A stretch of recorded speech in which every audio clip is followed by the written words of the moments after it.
Welcome to the Biotech Startups podcast by Exceeder. Join us as we speak with first-time founders, serial entrepreneurs, and experienced investors about the challenges and triumphs of running a biotech startup, from pre-seed to IPO, with your host, John Chi. In our last episode, we spoke with Michael Paliotti about his transition into full-time sales, what convinced him to make the leap, how he developed his own approach, and why relationship building remains at the core of his success. He also shared how his passion for wine led him to starting his own winery and the unexpected business lessons that came from it. If you missed it, be sure to listen to part 3. In part 4, Michael talks about the key differences in working with academia, large pharma, and emerging biotech companies, explaining how each requires a unique approach. He also shares insights into leadership, his transition into management, and how he coaches his team to focus on relationships over transactions. Michael reflects on what makes a great sales leader, the importance of long-term thinking in business, and why investing in people, whether customers, colleagues, or team members, pays off in the end.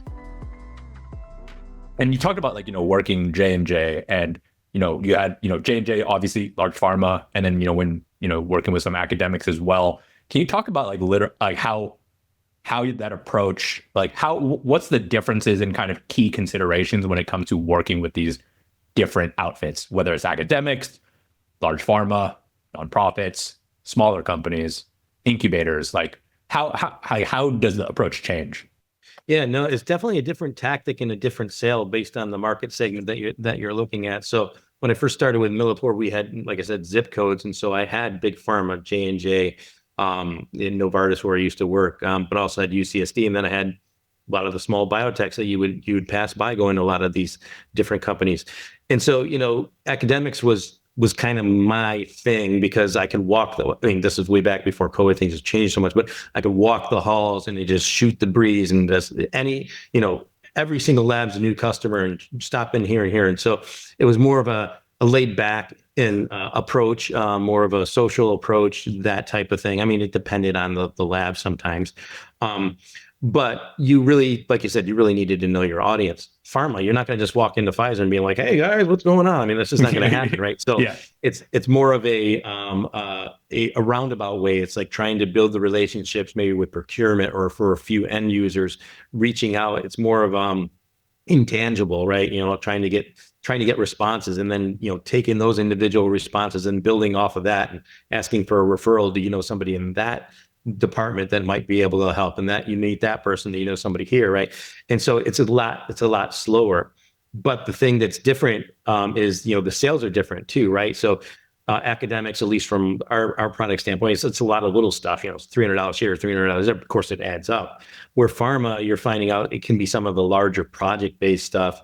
And that, you have to actually maybe manage that more. $300 if it's backorder, I mean, you're going to try to get it to them, but at the end of the day, it's $300. Now, if they need, $100,000 worth of plates and you're trying to make sure they come out of, get them at the right time, you're talking with Germany where they're made or wherever, or if they're made in Ireland, that we have the right lots coming in, all that type of stuff. So it's a different type of not only sale, but managing of the account itself. And there's a lot more reward there too. And you'll notice, of course, in the heydays, price wasn't as big of a deal. I mean, I'd go to UCSD and somebody say, "Hey, we can buy your Steri cups through this other distributor literally for like $2 less." They tell me, I'm like, "Seriously, $2? I mean, fine. Here's $2." It would be. I would have people say that. I'm like, okay. Where pharma's like, "Hey, we don't care. I mean, we're not gonna. We don't." They care about the price, but we need this, right? We need to get this down. We need this product. The timing We're not going to sit there and haggle over the price. If you give us a number that seems reasonable, fine, we're going to run with it. And that was the beauty too, is like I felt when I was doing, and I had that, and then the small biotechs, which is even a different type of sell, which we can chat about too. I felt more like a mutual fund than really a stock, right? Yep. When I just had UCSD later on, that's pretty much all I had. And it's like you live and die by that, and it's like one stock. It can go through the roof, woo-hoo, or it can just be, drop and it's nothing you can do about it. I mean, in the greater scheme. But when you had a mishmash of different types of accounts, different sizes of accounts, I liked it so much better because there was one account in Rancho Bernardo that did buy a lot of these plates, or multi-screen plates. They're filter 96 well filter plates. And at the time, if I needed to get closer to my number, I would just call them up and say, "Hey, can you guys take an extra X number of plates?" And they're like, "Yeah, here's a PO for like $75,000." Cool, So that was kind of neat. And you kind of had to know the people. You had to build a relationship there too. But you had to know your customers, and know who you could go to, the types of sales, what they're looking for. And then small biotechs is, there's kind of a mishmash between the two. You're not going to walk in there and walk the halls, but some of the times they're so small, you kind of just knock in, you walk in, to the small little biotech, which is right next door to a brewery or something, right? Because they're in one of these industrial parks, or maybe something else, a nail salon, and say, "Hey, I'm, your MilliporeSigma rep, just stopping by." And a lot of times like, "Oh my God, I've never seen the rep before. This is great." Meanwhile, most people are like, "Get the hell out." And you're like, "I'm so happy." And, and that's really cool too, because like now they know that if they need something, "Hey, this guy stopped by, let's try it with him." And so that's actually something we're kind of really trying to, do more of, I think, in this newer atmosphere. At least I'm trying to think about it. So it's definitely different ways you have to look at it. But it's got, these got their own challenges, but they each have their own, rewards as well. Absolutely. And I think about, something that's interesting, at least for on the Exceeder side, is like, the big name brands like UC Berkeley gets a lot of attention because it's UC Berkeley. Large pharma gets a lot of attention because it's large pharma. But I think, you talk about emerging companies, because they're not at scale, they probably don't get the account isn't that big. So they don't get like the kind of attention that, a kind of a Berkeley might demand. And for us, because we purchase so much equipment, that's just what we do. What ultimately happens is like we give them kind of like that white glove service that a larger institution might get, like who buys a lot of things. And that's that's an awesome thing that you can provide for the younger companies, because like there is also, despite not being a large organization yet, the impact that you can have an outsized impact with these 100%. Like it's harder to move the needle on a very large like Lawrence Berkeley or like large pharma. Not to say that you can't, but it's just like it takes a lot to move it.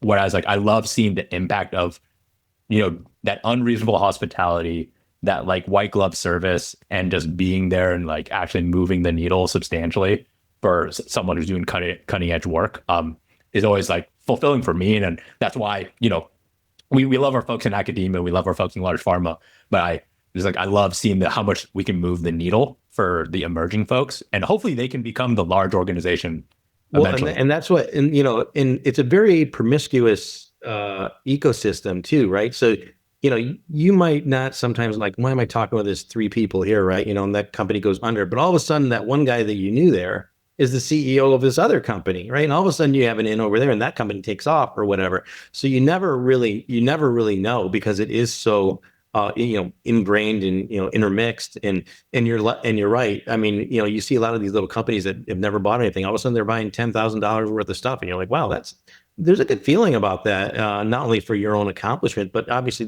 you're helping them get what they need, and you multiply that by a couple hundred of them down here, and that can add up. And you're right, that can move the needle, and that's kind of fun, as opposed to chipping away at UCSD. I'm like, $2 again. I mean, yeah, exactly. And, I want my $2. I mean, you lived that, right? Celomics, Genoptics, right? You end up in Novartis. Exactly. Genoptics ends up being a part of Novartis, right? Like you just like it all kind of like is this like, it's almost like a circulatory system. Yeah. Where like everyone, and this applies outside of like life sciences too. It happens in like technology, like software technology too. Like you start a company, it may not pan out, but you end up going, you go to the other company and you join them, and you carry all that accretive experience there. And I think that's the beauty of like the startup community, and just like I think it's a uniquely American kind of not to say other countries don't do it, but like it's very like that whole kind of like it kind of failed that the first attempt. What'd you say? It was first attempt in learning. Right? Yeah. It's kind of that, right? It's like the first attempt in learning, but in a startup, right? It's like we're gonna try our best here, and it might not work out, but eventually you take those lessons with you to whatever company, and you just never know. Like again, you never know who you ended up in Novartis. Like who would have thunk? And also like from Pittsburgh to like California, who would have thunk? Like it's you never know. I love that. And something too that also stood out to me as well is that like I said, like anyone who comes into the Exceeder fold, whether it's a employee, an external party from like, whether it be a partnership or a vendor. And I always think about it as like, these are all like joint stakeholders, part of the family. And, I've been working with a lot of our manufacturing partners for a very, very long time now. What the story that's like coming to my head that just reminds me of is like I understand on the other side that some of our manufacturers have numbers to hit too.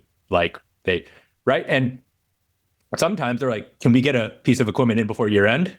I'm like, let's do it. like let's do it. And but they've repaid in other ways. Like they're like other times. They're like for example, like one of our clients needed the equipment in ASAP.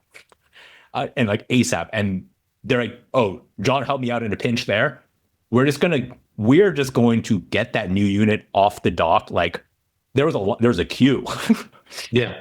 There was a queue. And they're like, well, John helped that time. Let's see if we can help him back. And we're like, the lab urgently needs this box. And there's like, boop, out. Like next day, overnighted, shipped, and the box was there. I was like, this is awesome. Like I didn't expect it of them. I didn't like, right. I wasn't like, you need to like, if I need this now, you need to get it to me now. It was never that thing, but I was just like, hey, like, could you help out? And they're like, yeah, of course. And so that's the thing where it's kind of like this, just two-way street every time. Just like, you just continue to, build that relationship. And I think it pays you back in just ways that you could never imagine. And so now you're starting to get your kind of like experience, you're building up your kind of sales acumen.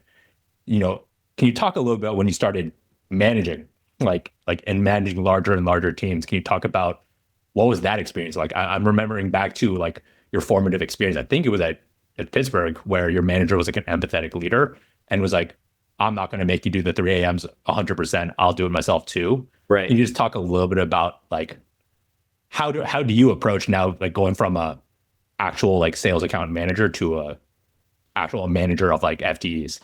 Yeah. So it was interesting time that it happened. So it was actually April of 2020. So it was during COVID. So my current manager, he's still with the company. He went to our process solutions side and he just was looking for something different. And, he'd kind of been grooming me and he knew that was my interest. And, as an individual contributor on the team, I'd always taken extra steps to learn what I could. And so it was the natural progression that, it would be me, although it wasn't just like that. I mean, it went through the whole, process and whatnot. But when I actually, took the helm, it was interesting because first of all, it's not like, oh, you're a manager now and here's manager training, right? It's like, here's the team. And you think, because you've been on the team, but just because you're a individual contributor who generally people that get promoted or do well, doesn't necessarily mean you're going to be a good manager, right? And so you compound that with the fact is now you're actually managing who were your peers right before that. And so how do you actually, transition that and how do you, get their buy-in? I mean, they all like you, but all of a sudden now you're in a different, level, at least from a hierarchical standpoint in the company, where there is a certain, expectation on each side that's different now when before you were peers. So how do you get their buy-in and all that? And I think for me is I just continue to do with the team as I did with the customers. It's all about the relationship that I had with them and knowing that I'm there.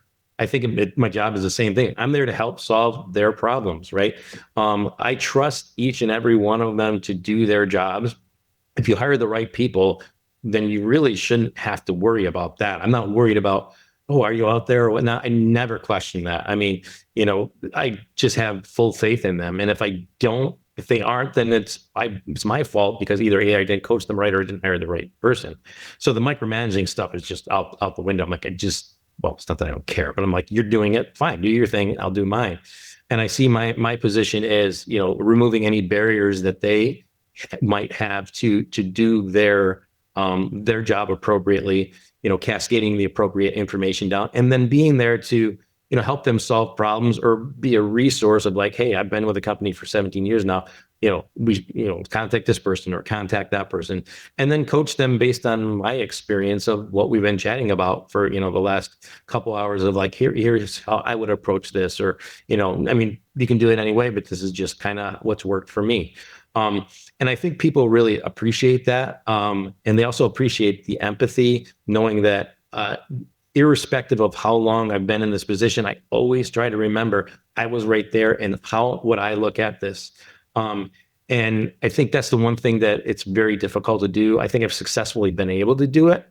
But you have to cognizantly remind yourself all the time, hey, remember, you were there or whatnot. And I feel like that thought process or that feeling shouldn't change from day one when I took the job and like, holy crap, versus 10 years down the road. I should still feel the same way. And I try to live that every day. And I think the team really does appreciate it. I mean, I have lost very few people over the 5 years that I've done this. And actually all of them, except for one, have actually stayed with the company, this, development thing, which is actually a good thing. So, I find that knowing where to draw the line from a personal standpoint and a professional standpoint is important, but also realizing that, they're all people. And so they all have, individual problem, relationship problems, or their dogs died or whatever. Right. And to understand that.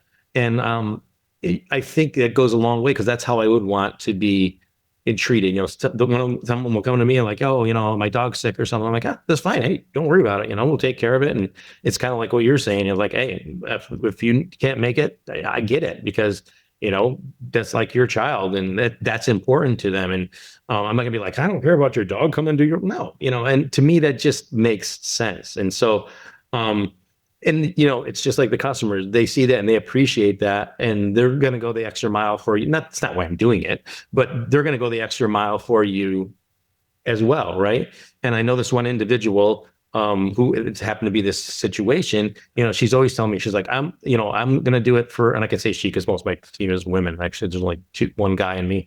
But she's like, oh, I always want to make you look good and blah, blah. I'm like, you don't have to. I'm like, I don't, I'm not really too concerned about that or too concerned about this. I said, I just want to help you, but she's like, no, I really appreciate it. And so I'm like, okay, cool. I mean, and I appreciate that too. So it goes both ways. And, the relationship there, it just strengthens it as well. And you just become closer, not only as individual people, but, as team members. I see myself as and I like to think a lot of managers like to see themselves like this, but I actually truly believe I am as a player coach. I mean, I really try to do what I can to, be in the trenches as much as I can. I'm out in the field. Like I told you earlier, I'm going to be in the Bay Area, 3 weeks in a row coming up here. Just, going to shows, going to a variety of different things, and with the individual reps. Cause I mean, I enjoy that part too. But unfortunately, there's a lot of back end stuff that I have to, I don't know, unfortunately, but deal with. It kind of limits me to being able to do some of that stuff. But that's okay, because that's part of my job of alleviating some of the issues that they may have, or making their lives easier. So I hope, knock on wood, that I've done that. So far, so good. I think I've gotten good results. I love that, and it's kind of you're like leading from the front, which I think is important. Like, rather than just like. There are other managerial styles where it is the micromanage, you just barking marching orders and take it or leave it, which I don't believe in. Like, it's not my style. There are plenty of companies where that is the style and they're successful as well, but it's just a different stylistic thing. Yeah. But I think it's really important because it reminds me of back when your early lab experience, where you're talking about just like doing wet lab stuff, where like pre-kits, where you're like, you just know intimately to the detail of like, what it is that goes into this thing. And I think honestly, the devil is in the details. And I think great leaders can sweat the details, but also like zoom out. And by being able to sweat the details, one, I think it just makes you more of you can actually contribute to the conversation more. Like it's hard to like lead when you just like have no idea what this thing like Right. what this thing is or what the thing does. And also at the same time, it's hard to be empathetic if you've never lived it. And so always like I love that you're just talking about just like constantly reminding yourself like I was there facing similar things, and that goes a long way because I still remember doing cold calls. I know it's hard. Like it is very hard. So versus just like, just forgetting what it was like to do cold calls and just like hit the number. And no, that's not inspiring, like, nor is it helpful. Like it's like, and also I love that, how you were saying that the approach when it comes to relationships, just like the external relationships too. It's like know your audience. Some people are introverted. Some people are extroverted.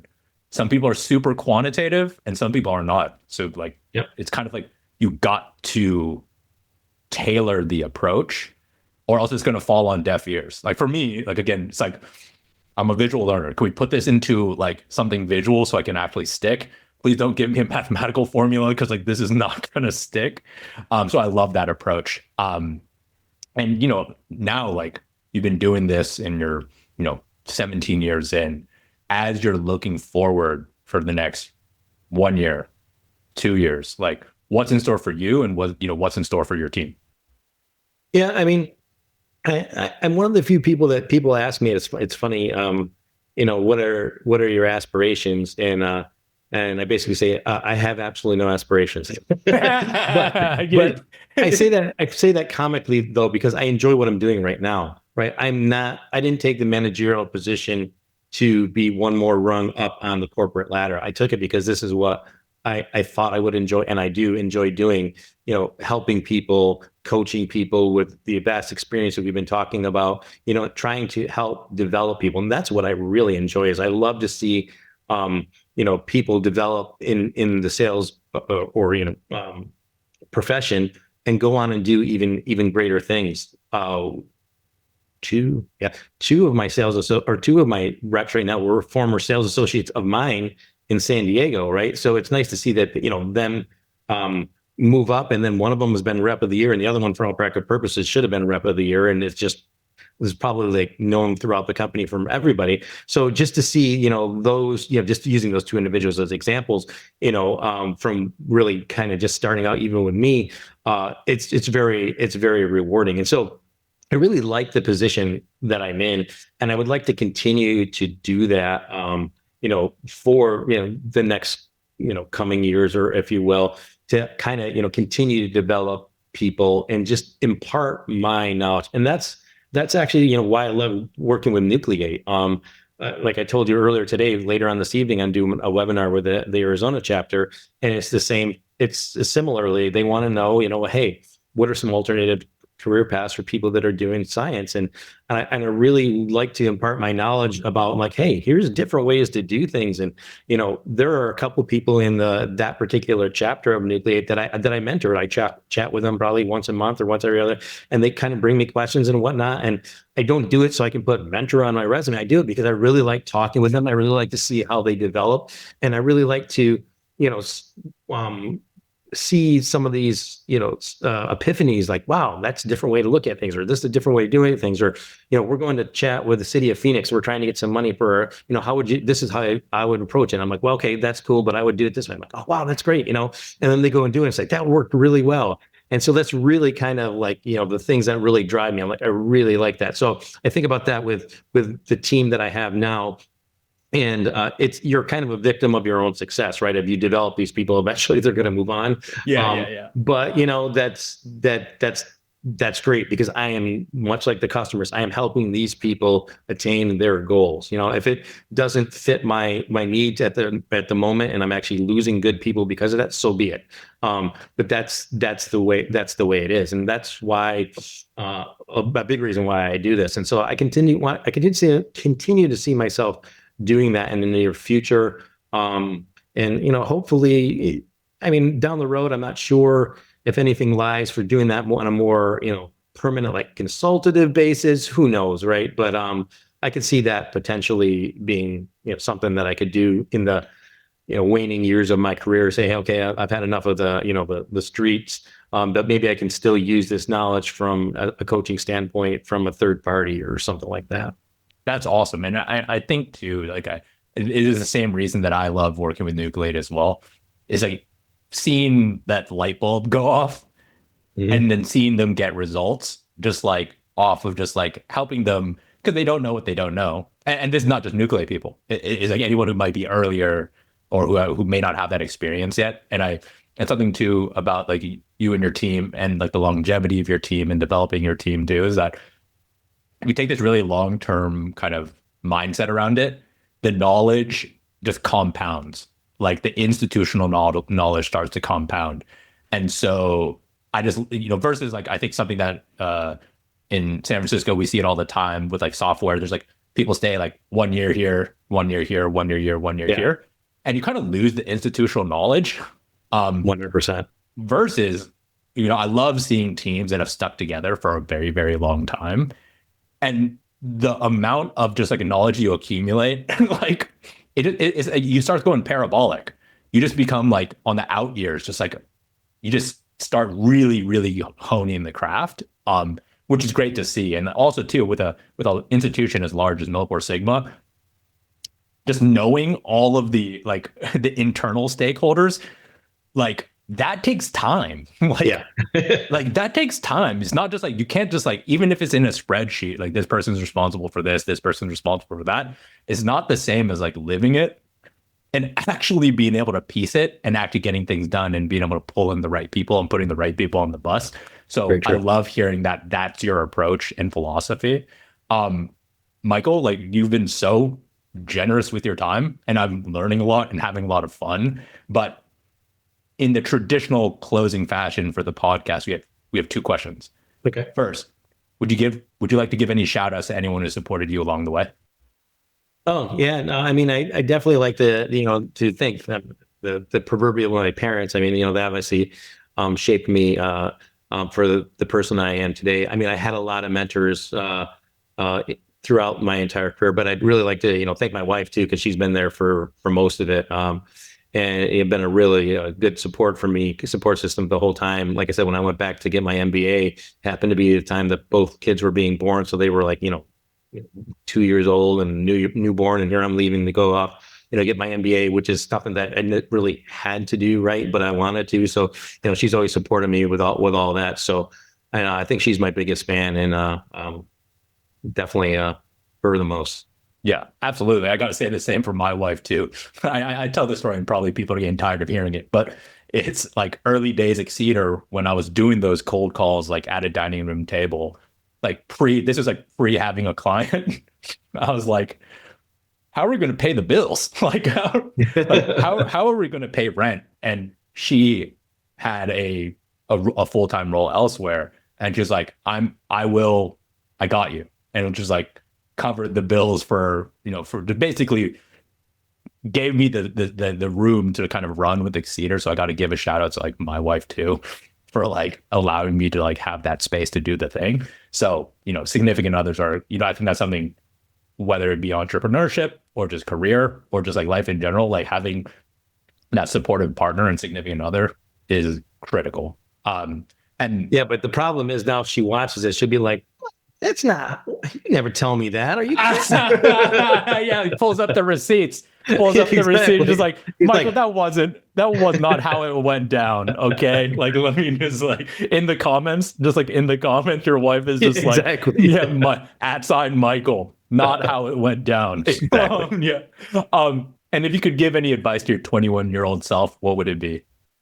Yeah, I would say, keep an open mind, realize that, the path that you're going down, that you think you're going to go down, inevitably probably won't be the same, 20 years down the line.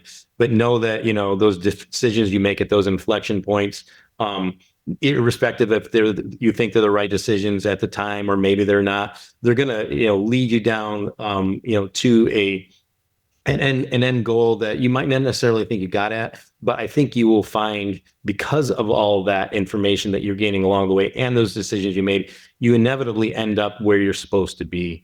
And so, just know that it might not happen immediately. Especially in today's society of immediate gratification, it takes time, but it's worth the journey. And just make sure that you follow it and continue to be true to yourself. I couldn't agree more. Like I feel like every time I'm like, dang, I could have used that advice when I was 21. Like Totally. certainly, I would have had a lot less existential dread.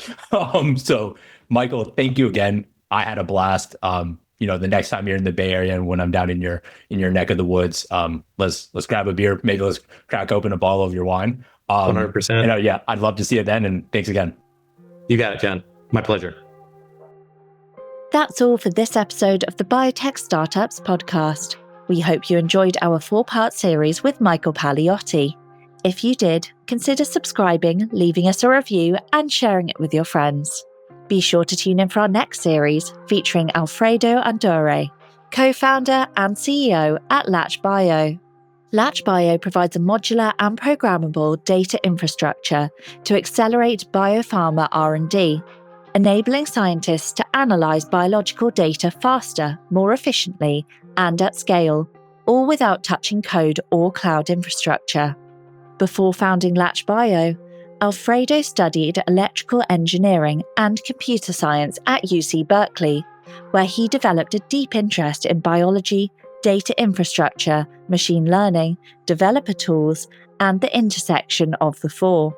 Driven by the belief that software and data are revolutionizing our understanding and interactions with biology, Alfredo is helping build tools that push the forefront of the biocomputing revolution. With a strong background in both software development and biology, Alfredo has helped Latch Bio become a go-to platform for biotech companies that need to quickly and easily analyze complex biological data, making this a series that listeners won't want to miss. The Biotech Startups podcast is produced by Exceeder. Don't want to miss an episode? Search for the Biotech Startups podcast wherever you get your podcasts and click subscribe. Exceeder provides research labs with equipment leases on founder-friendly terms to support paths to exceptional outcomes. To learn more, visit our website www.exceeder.com. On behalf of the team here at Exceeder, thanks for listening. The Biotech Startups podcast provides general insights into the life science sector through the experiences of its guests. The use of information on this podcast or materials linked from the podcast is at the user's own risk. The views expressed by the participants are their own and are not the views of Exceeder or sponsors. No reference to any product, service, or company in the podcast is an endorsement by Exceeder or its guests.